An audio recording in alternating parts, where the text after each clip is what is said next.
Councillor, how does a story like this materialize, though? You look at some of the detail in the story, you know, talking about episodes in your basement, talking about, you know, your links with Mr. Price, who's now been brought in to the mayor's office.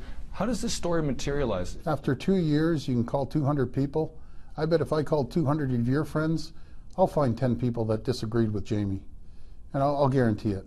And when you're talking about, I think one of the things that I found comical about, there was lineups at James Gardens. I never been to.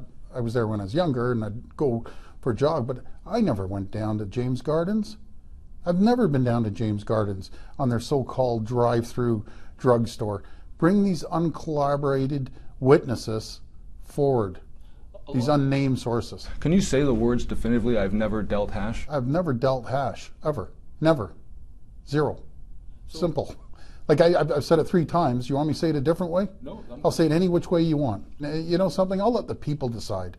Like I've said in every newscast, I'll step down tomorrow. I'll run again, and I'll get the 74, 75% that elected me in the first place. Do you believe in your heart of hearts that there's a possibility that such a video could conceivably exist? I asked my brother 3 times, do you have an issue? Have you ever done crack cocaine? He answered me 3 times, no, I don't. I don't have a problem. I believe him.